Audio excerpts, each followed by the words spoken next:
ಏನಾದ್ರೂ ಆಗ್ಲಾದ್ರೆ ಅಂತ ಅಂದ್ರೆ ಹದ್ದಾಗ್ ಗಿಳಿಯ ಯಾಕಂದ್ರೆ ಗಿಳಿ ತುಂಬಾನೇ ಮಾತಾಡುತ್ತೆ ಆದ್ರೆ ಎತ್ತರ ಹಾರಕ್ಕಾಗಲ್ಲ.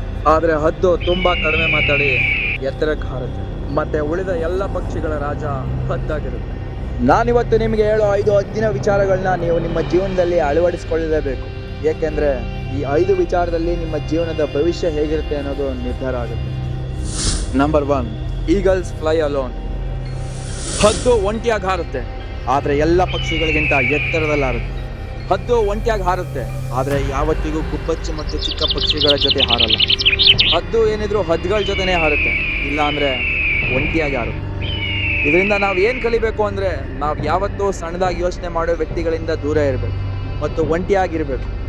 ನಾವು ಹೀಗೆ ಮಾಡೋದ್ರಿಂದ ನಮ್ಮ ಶಕ್ತಿಯನ್ನು ನಾವು ಅರ್ಥ ಮಾಡ್ಕೊಳ್ಳೋಕೆ ಒಂದು ಅವಕಾಶ ಸಿಗುತ್ತೆ. ಸೆಕೆಂಡ್ 1, ಈಗಲ್ಸ್ ನೆವರ್ ಈಟ್ ಡೆಡ್ ಥಿಂಗ್ಸ್. ಹದ್ದು ಯಾವತ್ತಿಗೂ ಸತ್ತಿರೋ ಪ್ರಾಣಿಗಳನ್ನ ತಿನ್ನಲ್ಲ, ಅದು ಯಾವಾಗಲೂ ಫ್ರೆಶ್ ಆಗಿ ಬೇಟೆ ಆಡಿ ತಿನ್ನುತ್ತೆ. ಇದರಿಂದ ನಾವು ಏನು ಕಲಿಬೇಕಂದ್ರೆ ನಮ್ಮ ಪಾಸ್ಟ್ ಏನಿದೆ ಅದು ಸತ್ತಾಗಿದೆ ಮತ್ತು ನಿಮ್ಮ ಸತ್ತಿರೋ ಕೊಳ್ತಿರೋ ಯೋಚನೆಗಳಿಗೆ ಗಮನ ಕೊಡಬೇಡಿ. ಅದರ ಬದಲು ನಿಮ್ಮ ಮುಂದೆ ಬರುವ ಫ್ರೆಶ್ ಜೀವನದ ಮೇಲೆ ನಿಮ್ಮ ಗಮನ ಹರಿಸಿ. ನಿಮ್ಮ ಪಾಸ್ಟನ್ನು ಪಾಸ್ಟ್ನಲ್ಲೇ ಇಡಿ, ಅದಕ್ಕೆ ನಿಮ್ಮ ಪ್ರೆಸೆಂಟ್ನ ಜಾಗ ಕೊಡಬೇಡಿ. ಯಾಕಂದರೆ ಪಾಸ್ಟ್ನ ಹಳೆಯ ನೆನಪು ನಿಮಗೆ ತೊಂದರೆ ಮಾಡುತ್ತೆ, ನಿಮ್ಮನ್ನು ಪ್ರೆಸೆಂಟ್ನಲ್ಲಿ ಬದುಕೋದಕ್ಕೆ ಬಿಡೋದು. Third 1, be different from others. ನಿಮಗೆ ಹದ್ದಿನ ಮತ್ತೊಂದು ವಿಶೇಷತೆ ಗೊತ್ತಾ?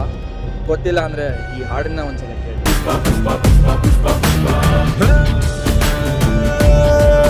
ಪುಟ್ಟ ಹಕ್ಕಿಯಂತೆ ಮಳೆಗೆ ಹೆದರಿ ಬಿಕ್ಕಿ ಬಿಕ್ಕಿ ರೆಕ್ಕೆ ಮುದುರಿ ನೆನೆಯುತ್ತಿದ್ರೆ ನಿನ್ನೆ ತಪ್ಪಲ್ವಾ?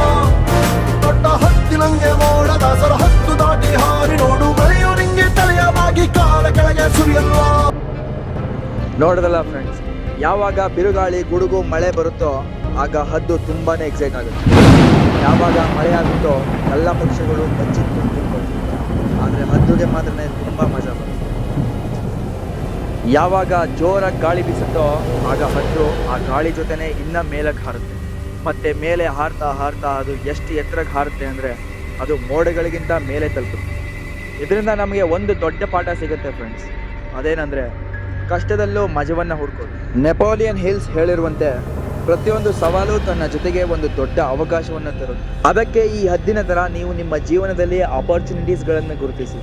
ಮತ್ತು ಯಾವ ದಿನ ನೀವು ನಿಮ್ಮ ಆಪರ್ಚುನಿಟೀಸ್, ನಿಮ್ಮ ಅವಕಾಶಗಳನ್ನು ಗುರುತಿಸ್ತೀರೋ ಆಗ ಎಲ್ಲ ಕಷ್ಟಗಳು ನಿಮ್ಮ ಕಾಲ ಕೆಳಗೆ ಇರುತ್ತೆ ಮತ್ತು ನೀವು ಕಷ್ಟಗಳ ಮೇಲೆ ನಿಂತಿರ್ತೀರ. Fourth 1, focus on clear vision.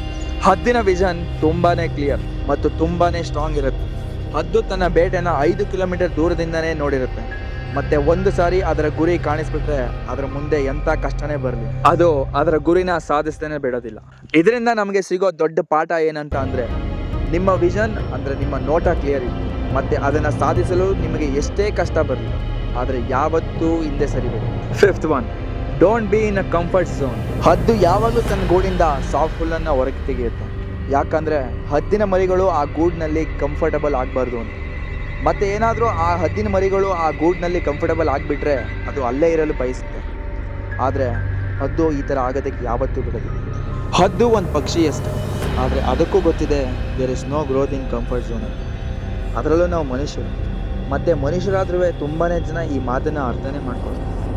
ನೀವು ಎಷ್ಟು ನಿಮ್ಮ ಕಂಫರ್ಟ್ ಝೋನಲ್ಲಿ ಇರ್ತೀರೋ ನಿಮ್ಮ ಲೈಫ್ ಮುಂದೆ ಅಷ್ಟೇ ಅನ್ಕಂಫರ್ಟಬಲ್ ಆಗೋಗುತ್ತೆ. ಡೇವಿಡ್ ಗಾಗಿನ್ಸ್ ಅನ್ನೋರು ಒಂದು ಮಾತನ್ನು ಹೇಳ್ತಾರೆ, ನೀವು ನಿಮ್ಮ ಲೈಫನ್ನು ತುಂಬಾ ಕಂಫರ್ಟಬಲ್ ಆಗಿ ಮತ್ತು ಸಾಫ್ಟ್ ಲೈಫನ್ನು ನಡೆಸುವ ಅಪಾಯದಲ್ಲಿದ್ದೀರಾ, ಮತ್ತು ನೀವು ನಿಮ್ಮ ನಿಜವಾದ ಕೆಪಾಸಿಟಿಯನ್ನು ಎಂದಿಗೂ ತಿಳಿದುಕೊಳ್ಳದೆ ಸಾಯ್ತೀರಾ.